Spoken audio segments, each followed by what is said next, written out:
Olá pessoal, tudo bom? Aqui é o Marcelo Augusto, cofundador do AgroAlface Web, e nessa videoaula eu quero explicar para você como que você vai usar de cabo a rabo, em detalhe, as ferramentas de análise, que são a análise para você reconhecer uma exposição permanente e a análise para você reconhecer uma proteção eficaz. Então perceba, dois assuntos polêmicos, vou tratar de uma vez só com vocês e vocês vão ver como é prático isso dentro do AgroAlface Web.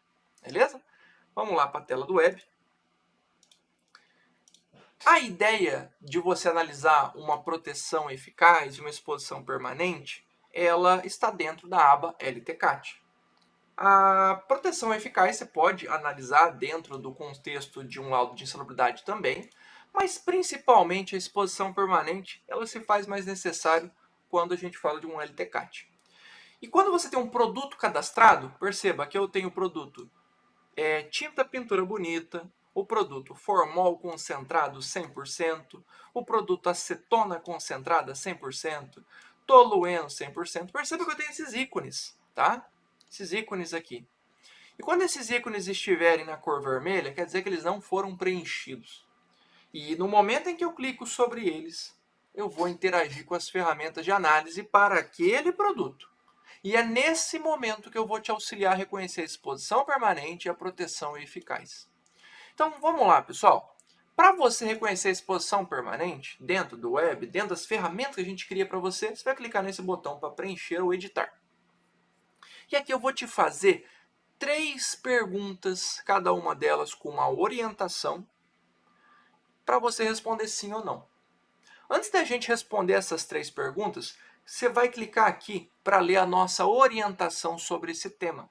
E quando você clicar, vai aparecer esse pop-up para você, essa janelinha para você. E aqui, o que eu fiz para você? Eu já deixei separado. Onde que é mencionado na legislação esse conceito de exposição permanente para que você faça essa análise no momento de elaboração do seu LTCAT. E aí a gente vai olhar lá no decreto 3048 de 1999, no artigo 68, tá? Só que além disso a gente tem uma orientação através da instrução normativa do INSS número 128 de 28 de março de 2022. E nessa orientação, nessa instrução normativa no artigo 268, você vai ver o seguinte: para fins de concessão de aposentadoria especial, será exigida a comprovação do exercício da atividade de forma permanente, entendendo-se como permanente o quê? O trabalho não ocasional nem intermitente, no qual a efetiva exposição do trabalhador ao agente prejudicial à saúde é indissociável da produção do bem ou da prestação do serviço, exercido em condições especiais que prejudiquem a saúde, durante período de 15, 20 ou 25 anos, tá? Esses grifos que eu trouxe aqui, tá? Esse itálico, esse sublinhado, esse negrito, são grifos nossos, não está na lei dessa forma. Mas eu deixei assim para você porque agora eu vou esmiuçar cada parte para vocês entenderem o que a gente entende desse reconhecimento de exposição permanente. E uma coisa que é muito interessante, pessoal, eu vou estar cortando o vídeo um pouco para mim agora, que é o seguinte: a gente historicamente teve um decreto que já foi revogado há vários anos, que tratava de um reconhecimento da exposição permanente através de um critério de tempo. E nesse critério de tempo se falava que, olha, de tantos minutos até tantos minutos é uma atividade que não é permanente. De tantos minutos até tantos minutos é uma atividade permanente. O conceito de permanência atrelado ao tempo, ele é interessante. É uma forma de você parametrizar o que é uma exposição permanente. Só que tem um problema. Quando a gente fala de agentes químicos, tem agentes químicos que ele tem uma qualidade de toxicidade tal que o pouquinho que o trabalhador fica exposto é suficiente para causar um dano gigantesco, certo? Então, tem produtos químicos que contêm agentes químicos muito nocivos e outros nem tanto. Então, quando você estabelece um critério de tempo para que se seja suposto que o trabalhador fique doente, você comete um erro grave ao ignorar as qualidades específicas de cada risco, principalmente no caso, os que a gente está tratando, os químicos. Então, esse decreto foi revogado por diversos motivos, principalmente por esse, tá? Ele não era técnico nesse sentido. Então, voltando para a tela do web, a gente vai ter o quê? A gente vai ter que o trabalho permanente, não ocasional nem intermitente, ele pode ter uma interpretação através do Homero Batista. Quem que é esse cara, Marcelo? Meu Deus do céu, eu nunca ouvi falar. Vamos lá. Antes de eu trazer essa orientação para você, eu fiz uma pesquisa no Jus Brasil através de vários pedidos de aposentadoria especial, várias argumentações, vários pedidos que foram indeferidos e foram deferidos. Eu analisei uma lista gigantesca de processos que visavam o pedido de aposentadoria especial e que envolvia esse conceito de permanência no cargo naquela função. Então, o que eu acabei tendo de informação através dessa vasta pesquisa? Que hoje o maior êxito que tem sido mostrado em pedidos de aposentadoria especial por via judicial é a argumentação que esse grande profissional da área jurídica chamado Homero Batista trouxe no capítulo 3 do livro sobre a habitualidade da prestação do serviço em o livro Homero Batista, Direito do Trabalho Aplicado, Teoria Geral do Direito do Trabalho e Direito Sindical. São Paulo, né? Editora Revista dos Tribunais 2021. Então isso daqui é uma interpretação muito recente se a gente olhar num período de tempo. É coisa de 2 anos atrás, se a gente contar um mês aí. Então quando a gente olha essa orientação que ele trouxe, ele constrói um raciocínio gigantesco para fundamentar isso. Mas qual que é a peça-chave desse raciocínio que faz com que ele tenha tamanho êxito, ou que na verdade os advogados tenham tamanho êxito no enquadramento do que seria interpretado trabalho permanente? Eu trouxe para vocês exatamente essa parte importante, que é o seguinte, abre aspas, a noção de permanência, deixa eu selecionar para vocês, a noção de permanência tem a ver com a repetição ou a expectativa da repetição e não propriamente com a duração em número de horas dessa exposição. Faço uma pausa aqui. Falei agora há pouco para vocês que aquele decreto foi revogado porque ele tratava de um conceito de duração de tempo e que não era eficiente num sentido técnico para lidar com as diferentes nuances que cada agente químico tem.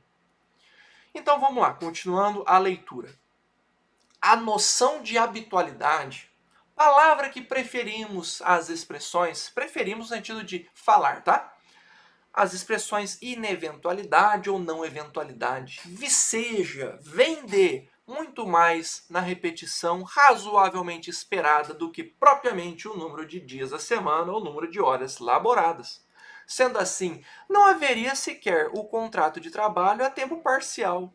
Nem se poderia falar em trabalho do médico plantonista, porque nesses casos teriam carga horária muito baixa comparados aos empregados do sistema de jornada integral. Faz uma pausa aqui, pessoal, que normalmente a escrita desse mundo jurídico ela é um pouco mais densa, um pouco mais rebuscada. Então, o que eu quero que vocês entendam desse primeiro parágrafo? Que ele trata de que a expectativa da atividade se repetir é muito mais importante do que o tempo que você fica na atividade em si, certo? E que quando a gente analisa a ideia da expectativa da atividade se repetir, ela vai muito além de um cargo, vai muito além de um contrato de trabalho, que, portanto, a pessoa seletista, ou na verdade, a pessoa numa jornada convencional, aí 8 horas por dia, ela também pode estar tão exposta quanto uma pessoa que vai trabalhar alguns dias da semana em algumas horas. Beleza? Indo para o segundo parágrafo. O que prevalece, num caso ou noutro caso, é a noção do trato sucessivo, termo jurídico, tá? No sentido em que aquelas mesmas condições de trabalho e de contraprestação se repitam sucessivamente, sem maior alarde ou necessidade de repactuação a todo instante. O que ele quer dizer? Ele quer dizer que o que prevalece, o que é claro e inequívoco, é que enquanto estiver ocorrendo um trabalho, ou seja, quem paga, quem contrata, quem tem os elementos fático-jurídicos de uma relação de emprego, e que esse trabalhador vai lá e vai voltar na empresa e vai executar aquela atividade de novo várias e várias vezes, ele vai ter que ter essa análise que é a expectativa. Vai se repetir. A atividade vai se repetir, a exposição vai se repetir. E que, portanto, a partir do momento que a gente olha no plano da habitualidade, né, a gente verifica que a expectativa é a palavra-chave. Então, o que é o conceito de exposição permanente que tem tido muita força no meio jurídico e que eu estou utilizando aqui no Agrofácil Web? O conceito de expectativa da prestação do serviço. Ou no caso da relação de emprego, onde o trabalhador vai executar aquela atividade sucessivas vezes. É esperado, é claro, é inequívoco que aquilo vai se repetir. Não precisa ser todo dia, detalhe, mas é esperado que isso vai se repetir. Beleza? Então, o conceito de exposição permanente que usamos no web é o conceito que tem tido maior êxito no meio jurídico, que é o conceito do Homero Batista. Se você quiser usar essa orientação para o seu laudo, basta você acessar essa orientação que a gente tem para você, você vai copiar essa informação e vai colar. Se te perguntarem, na verdade, você muito esperto vai se antecipar, vai dizer que esse produto, esse texto que você colou, vem dessa fonte. Beleza? Então vamos lá, pessoal. Quando a gente fala agora de efetiva exposição, a gente fala do quê? A exposição a qual o trabalhador de fato tem contato com agente químico, seja ela via dermal, respiratória, independente da forma como o agente químico se encontra no ambiente. Ou seja, efetiva exposição é quando o trabalhador tem contato com o agente químico. Respirando, contato dermal, ingerindo, não interessa. Se ele tem contato e é a efetiva exposição. Indissociável da produção do bem e da prestação do serviço. Toda exposição com agente químico que obrigatoriamente acontece durante a atividade do trabalho, ou seja, que é necessária e faz parte para que aquela atividade, para que aquele produto seja feito, é considerada como indissociável. Ou seja, vamos imaginar que eu vou cuidar de pragas. Tá? Eu vou voltar a tela um pouco para mim aqui. Isso aqui é um conceito que eu vejo que às vezes as pessoas têm um pouco de dificuldade, mas se você tiver dificuldade agora, você não vai ter mais com a explicação que eu vou te trazer. Imagina que você está fazendo um trabalho de controle de pragas num sentido de pragas do campo, tá? Pragas que envolvem ambientes de jardinagem, pragas que envolvem ambientes rurais. Imagina que daí nesse sentido você usa um produto chamado glifosato para você passar nessas ervas daninhas e essa erva daninha morrer. Imagina que você pode executar essa atividade na mão. Você vai lá e arranca aquela erva daninha e beleza. Mas eu pergunto para você, o trabalhador que você foi visitar a empresa, ele trabalha executando essa atividade, arrancando as ervas daninhas com a mão somente? Você vai ver que não, porque você provavelmente encontrou o glifosato lá também. Conhecido como produto Roundup, tá? O glifosato é o princípio ativo. Então quando você vê que o trabalhador, ele pode, só que na tua constatação, o que acontece no ambiente, tá? Isso aí envolve um contexto jurídico que se chama primazia da realidade. Não interessa o que está escrito na ficha dele, naquilo que é orientado para ele fazer. O que interessa é o que ele faz, o que acontece lá.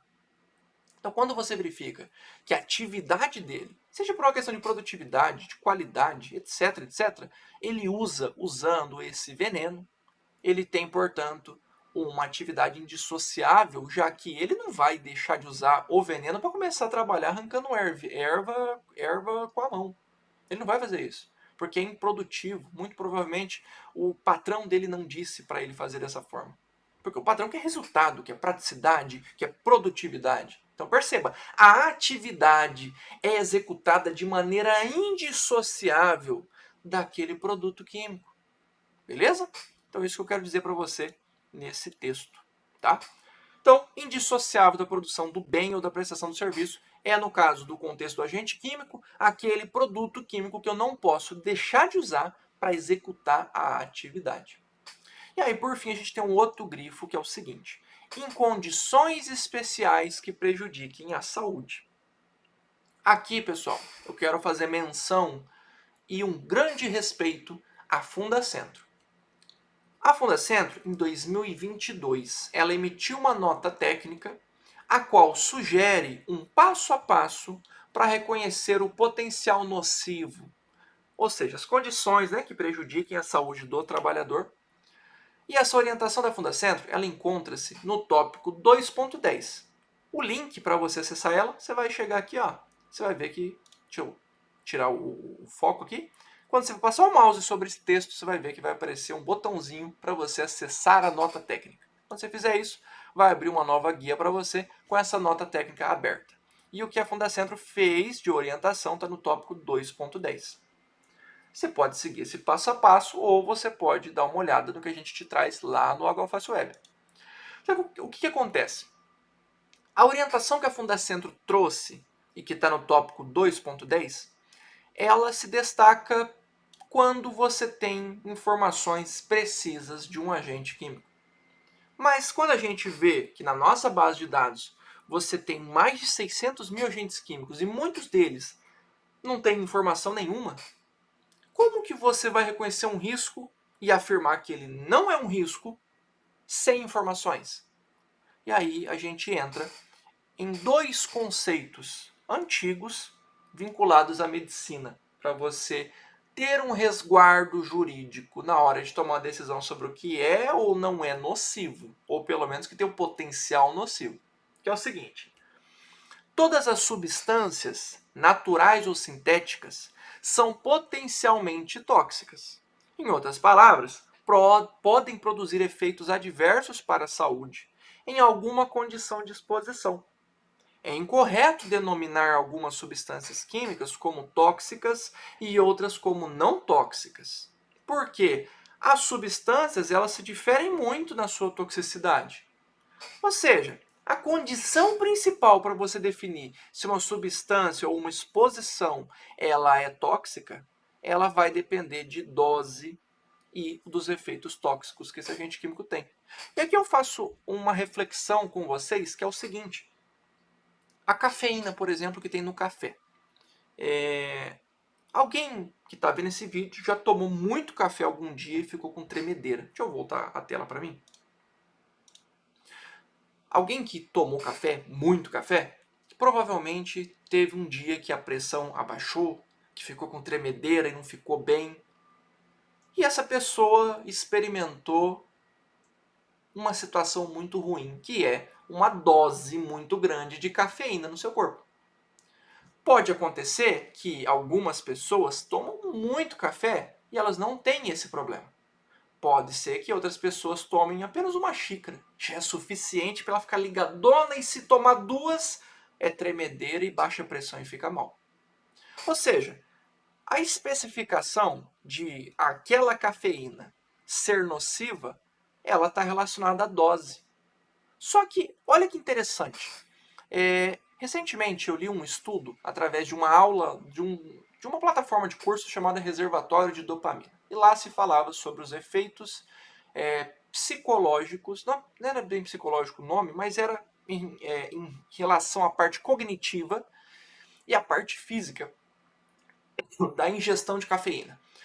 E nesse estudo foi feito lá nos Estados Unidos e que a amostra desse estudo conclui que a dose padrão para uma pessoa é 450 miligramas de café. Ou seja, para ele, nesses estudos, nesse artigo, nesse estudo que foi feito, a partir de 450 miligramas, a dose já pode ser suprafisiológica para aquela pessoa e pode causar danos para ela. Mas fizeram uma média. Você sabe o que é média? Média eu peguei um monte de gente que com muito menos passa mal e muito mais não passa mal, e eu estabeleci uma média. E quando eu analiso média, vai ter gente que vai ficar de fora e vai ter gente que vai ficar dentro, e aí vai ter gente que eu vou falar que não vai passar mal, tem gente que vai passar mal e eu vou ter um erro aí nesse cálculo todo. Então, a dose, ela vai ser diferente de pessoa para pessoa.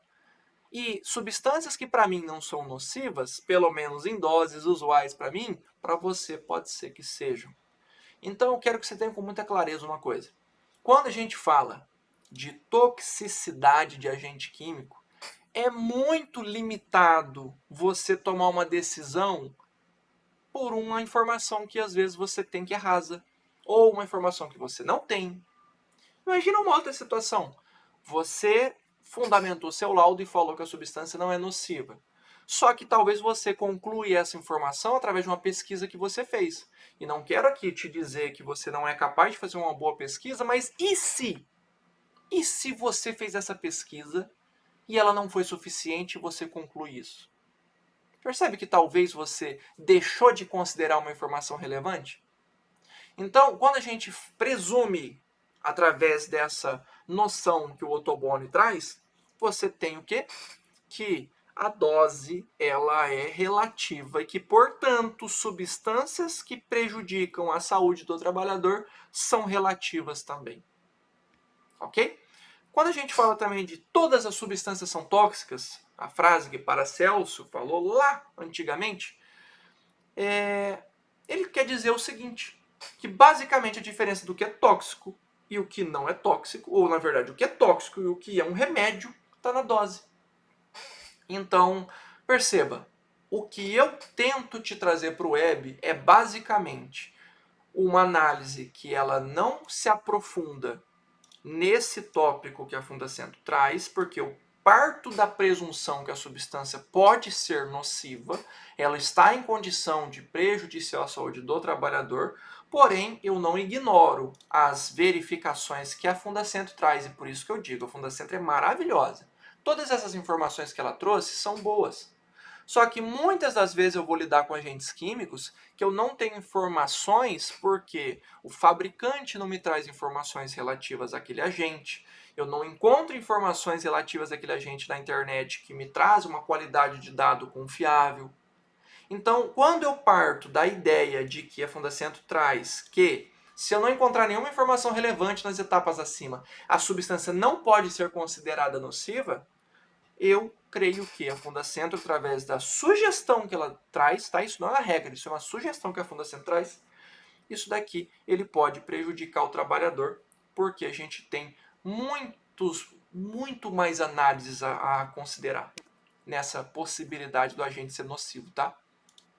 Enfim, essa é a orientação que você tem sobre a condição da exposição permanente. Perceba que num texto curto de uma página você tem muita informação relevante. Agora, quando a gente volta para de fato o uso da microferramenta, na verdade, da ferramenta de análise exposição permanente, vou te fazer 3 perguntas. A frequência em que o trabalhador realiza atividade é previsível? Volto lá na análise do Homero Batista, em que ele fala que a expectativa é a palavra-chave. Então, a frequência ela é previsível? Olha a orientação que eu te trago. Frequência previsível quando o trabalhador realiza atividade de forma contínua, habitual ou rotineira. Qualquer uma delas. Uma frequência previsível ela não precisa ser todos os dias em uma grande carga horária. Desde que você tenha noção, desde que esteja sabido que o trabalhador costuma realizar atividade, já é suficiente para saber que a frequência é previsível. Você sabe que aquilo vai acontecer de novo. Você sabe que quando acontecer de novo ele vai usar aquele produto químico. Então, a atividade, a prestação de serviço é previsível, que, portanto, a exposição daquele cargo naquela função é permanente. Beleza? Então, vamos marcar assim. Quando o trabalhador realiza atividade, ele tem a possibilidade de não usar os produtos químicos? Essa aqui é uma situação que você tem que analisar em campo. Igual eu falei do exemplo lá do glifosato, você tem que verificar em campo. Vamos dar um exemplo de um lavacar que O cara que lá, aquele trabalhador que faz a lavagem dos carros, talvez ele só usa um produto quando chegar um carro específico, de uma marca específica, de uma pintura específica. E vamos imaginar que nesse caso, o carro talvez ele seja tão caro, seja um trabalho tão minucioso, de tanta capacitação, de tanto treinamento, que aquele cargo em questão ele não usa aquele produto químico. Ou seja, ele vai fazer a lavagem dos carros, sempre é previsível essa atividade, mas o produto em questão que eu estou analisando, quando ele realiza a atividade, ele tem a possibilidade de não usar aquele produto químico. Então, eu vou marcar que sim, porque, embora a atividade seja permanente, a função, a prestação do serviço, ele não necessariamente vai ter exposição com os agentes químicos que você está lidando. Viu? Agora, vamos falar o seguinte. O trabalhador que está exposto aos agentes químicos de forma dermal ou respiratória, volto para a questão dele ter essa opção, ou de, na verdade, talvez ser o mesmo cargo, mas uma pessoa específica que faz esse uso. Se ele não usa esse produto, ele não tem nem contato. Se no ambiente esse produto não tem potencial de se volatilizar, de se acumular ali, então ele também não tem potencial respiratório nem dermal. Então o trabalhador está exposto de forma? Não. Vamos imaginar que nesse caso eu estou falando desse rapaz do lavacar, que ele lava carros com muita frequência, talvez dia sim, dia não, talvez semana sim, semana não, mas lava e se repete, onde ele tem um produto que eu estou analisando que ele não faz uso dele e que esse trabalhador, portanto, não tem exposição. E olha, quando eu salvar essa informação, o ícone já vai ficar de outra cor e agora a gente vai trabalhar com o reconhecimento da proteção eficaz. Quando eu te pergunto de proteção eficaz, antes eu quero que você veja a nossa orientação. E na nossa orientação ela é bem curtinha também. Que esse conceito vem lá da CLT, no artigo 157 também, né? E que eu falo com muita clareza para você. EPI não elimina risco. Está em negrito. EPI não elimina risco. Pronto, acabou. Ele neutraliza, ele minimiza a exposição do agente insalubre, tá? Então a gente, quando fala de proteção eficaz e fala de EPI, a gente vai falar principalmente da NR6, tá? Então, quando a gente fala da NR6, fica implícito através da criação dela, que no caso teve a CLT antes, que a CLT fala que a obrigação de cumprir e fazer cumprir está direcionada às disposições legais e regulamentares sobre SST, onde cabe ao empregador não somente cumprir as leis e normas regulamentadoras, né, mas também exigir o seu cumprimento pelos trabalhadores, por terceiros e pelos visitantes também. Você viu aqueles casos que a gente vai visitar uma indústria e a gente tem que usar um capacete? Aí você pensa assim, pô, eu nem trabalho aqui, acho que eu não vou me expor a nenhum risco. Mas a empresa tem uma cultura de segurança que até os visitantes usam, certo? Informar aos trabalhadores os riscos ocupacionais que o ambiente tem. Informar aos trabalhadores os resultados das avaliações ambientais realizadas no local de trabalho. E informar aos trabalhadores as medidas de prevenção adotadas pela empresa para eliminar ou reduzir tais riscos. Tá? Então, voltando, EPI não é citado aqui diretamente, mas indiretamente por conta da redução dos riscos. Porque o EPI ele não elimina, mas ele neutraliza ou minimiza. E aí eu te faço a menção da NR1, que vai tratar desse gerenciamento de proteção, e vai falar também da NR6, que vai tratar do EPI. Então basta clicar nesse botão, nesse texto, e você vai abrir tanto a NR1 quanto a NR6 atualizadas. E agora a gente vai para de fato interagir com a proteção eficaz. Aqui, pessoal. Quero que você entenda que a análise de uma proteção eficaz ela se faz em 3 etapas. A etapa do EPC e a etapa do que o trabalhador tem de proteção e o que o empregador faz de proteção. Tá? Claro que eu posso ir muito além pensando em formas de organizar essa disposição do setor, da rotatividade. Posso ir em questões administrativas, posso ir muito além. Mas juridicamente, normalmente a gente fala tanto para a finalidade do LTCAT quanto para a situação do laudo de insalubridade de EPC e EPI. Então, quando eu faço a primeira pergunta para você, existe equipamento de proteção coletiva para auxiliar no controle do risco químico? Se você marcar sim, você vai me responder outras 3 perguntas. Primeira, o EPC está funcionando adequadamente? Olha a orientação que eu vou te trazer. Um EPC que funciona adequadamente é aquele que apresenta bom estado de conservação, que liga, desliga conforme programado, que durante o seu funcionamento aparenta estar com a potência esperada, que não tenha ruídos mecânicos provenientes de excentricidades ou falhas mecânicas e que aparenta ser suficiente para as necessidades do ambiente de trabalho e da exposição do trabalhador. Até aqui é muito subjetivo, muito opinativo isso, mas continua na linha de raciocínio. Essa análise pode ser um pouco subjetiva, mas o propósito dessa pergunta é te trazer uma breve percepção do ambiente de trabalho e das possíveis proteções advindas do EPC. Então, quando você chega e olha que, por exemplo, um exaustor, você faz um teste, você coloca uma folha de papel e essa folha gruda ali na gradinha do exaustor, você presume o quê? Está funcionando adequadamente, porque está puxando uma parcela, um volume de ar, e esse é o comportamento esperado adequado desse EPC. Você vai lá e você marca assim. Vamos para a segunda pergunta. Existe alguma comprovação de que o EPC é suficiente para controlar a atividade de agentes químicos presentes no ambiente de trabalho? Olha a orientação que eu vou te trazer. Esse tipo de comprovação pode ser advinda de um estudo de engenharia ou de fabricação de EPC que comprova, a partir do layout do ambiente, do exaustor, se for o caso, das trocas de ar com o ambiente, da vazão do exaustor ou ainda de quaisquer outras qualidades inerentes à natureza do EPC. Você tem que ter, de maneira documental, uma comprovação que mostra que aquele EPC foi instalado de forma planejada e específica para aquele controle. E aí, vamos imaginar que você de cara fala, Marcelo, eu tenho aqui um exaustor, mas eu não tenho documento nenhum que comprova isso. Então você vai marcar não. E aí tem uma outra pergunta.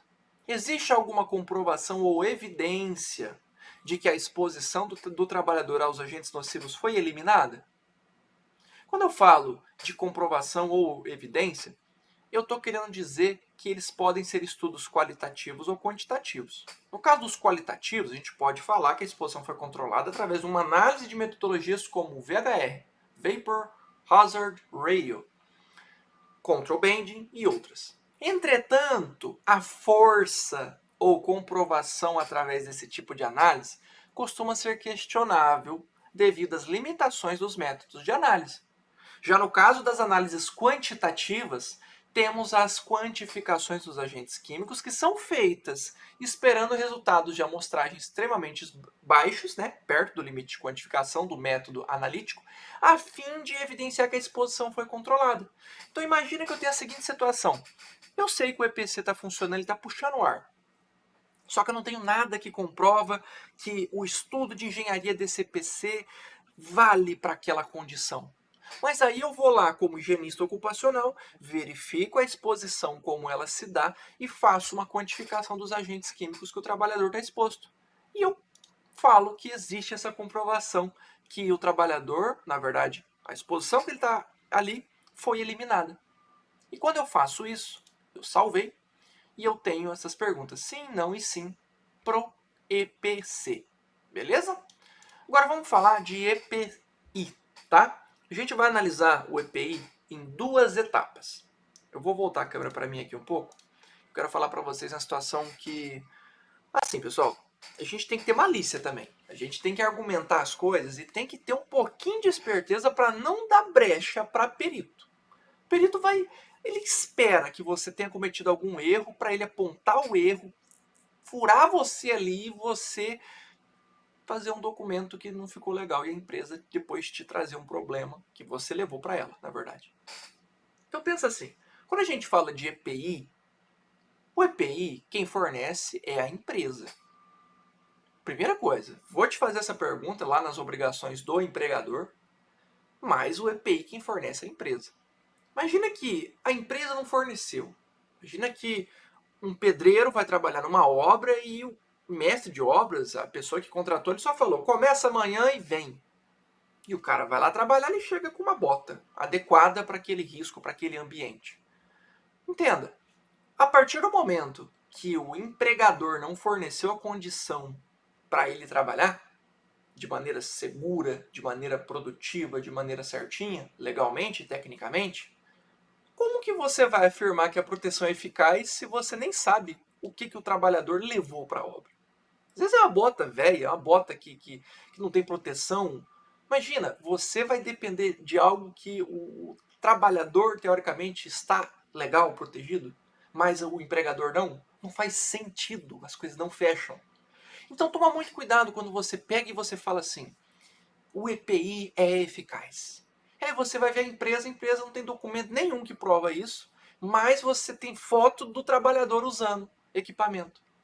Entende? Juridicamente falando, isso aí levanta tantas argumentações, inclusive uma possibilidade de fraude, tá? Então toma cuidado com as afirmações que você faz. Só faz afirmações de, por exemplo, proteção eficaz naquilo que você comprovar.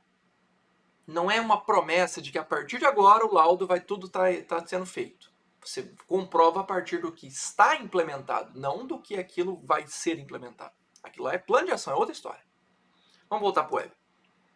Quando a gente volta para o web, a gente vai interagir, então, por exemplo, o empregador ou a organização cumpre e faz cumprir todos os itens da NR6 em seu tópico 6.5. Você vai marcar sim. E aí, quando você marca sim, você vai ter que responder uma porrada de pergunta. Por quê? No tópico 6.5, essas são as perguntas que a NR6 faz para comprovar que o empregador cumpre e faz cumprir as suas obrigações. Se você marca sim em quase todas, mas uma delas você marca não, ou seja, todo o teu castelo se tornou um castelinho de areia, um castelinho de cartas. Você tirou uma peça e tudo caiu. Por quê?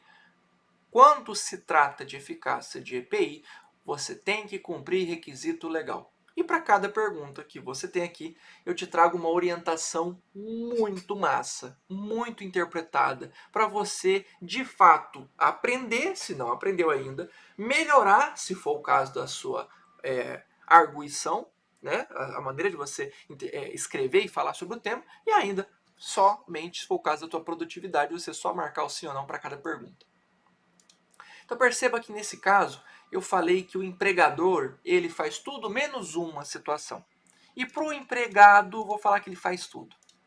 Olha o que eu vou te trazer de orientação. Olha o nível de personalização que o web te traz. Tá? Eu preenchi tudo. Mudou a cor, né? Quando eu olho a análise, vou até dar um zoom aqui para vocês. Análise da exposição permanente. O trabalhador executa a atividade de forma habitual e frequente, né? É possível dizer que a atividade que o trabalhador executa é indissociável, né? Porque o trabalhador sempre executa atividade usando os produtos químicos, que no caso contém. Que o trabalhador não está numa condição nociva por conta da... que eu disse que ele não tem aquela exposição. Entretanto, é recomendado cautela nessa afirmação, pois muitos agentes podem apresentar uma dispersão no ambiente de forma que não seja algo visível a olho nu ou ainda sensível ao olfato e ainda assim estar presente no ambiente, expondo o trabalhador. Que eu te trago uma orientação que, nesse caso, nas perguntas que eu respondi, a chance, até porque a lei não estabelece uma conta de 1 mais 1 é 2. A chance dessa exposição ser reconhecida como permanente é alta. Por quê? Porque o trabalho se repete. Então, mesmo que talvez eu não tenha aquela exposição, eu vou ter que fundamentar isso através do artigo 68 do decreto 10.3048 de 99, tá? Então, isso aqui é uma orientação que eu te trago. Essa orientação, ela é lapidada ao longo do tempo, então se você está vendo esse texto hoje, possivelmente no futuro não vai ser o mesmo texto, mas a gente busca lapidar isso para te trazer cada vez mais e mais conhecimento e mais personalização. Agora falando sobre a análise da proteção eficaz. Tendo em vista a falta da instalação de um EPC ou ainda evidências documentais referente à sua eficácia, não é possível afirmar que o EPC ele é eficaz. Lembra que eu falei para vocês aqui, ó, que no caso do EPC, eu não havia marcado a comprovação de que ele é suficiente para controlar? Olha aquela situação de falso positivo, tá? Quando eu meço algo e ele dá abaixo, eu tenho que aquela quantidade de agente químico naquele ambiente está pequena. Esse é o fato. Esse é o resultado da análise quantitativa. Mas o fato desse resultado estar baixo não significa que ele é consequência da existência daquele EPC. Então, o fato de eu não ter uma comprovação de que ele é suficiente para controlar aquele risco não significa que ele é eficaz. Beleza? Eu tenho uma condição que o trabalhador não está exposto em quantidade que talvez seria nociva à saúde dele. Mas falando de EPC, me falta a evidência documental que prova isso. Beleza? Então, eu ter um resultado baixo não significa que ele é eficaz. Pode significar simplesmente que a quantidade que o trabalhador está exposto é pequena mesmo e isso se refletiu na análise quantitativa. Mas uma coisa não necessariamente é causa da outra. Beleza? Quando a gente fala de EPI, não é possível afirmar que exista um EPI eficaz, pois o empregador não está cumprindo com as suas obrigações conforme os itens 6.5 da NR6. Aí você fala, opa, vamos abrir aqui, tá aqui. O fornecimento de EPI é sempre registrado? Não, não tenho evidência disso. Naturalmente, não posso afirmar que o EPI é eficaz, porque o empregador não cumpre as suas obrigações. Resumo da proteção eficaz. Não foram apontadas evidências ou medidas de controle suficiente para garantir que a proteção do trabalhador seja eficaz. Simples e objetivo.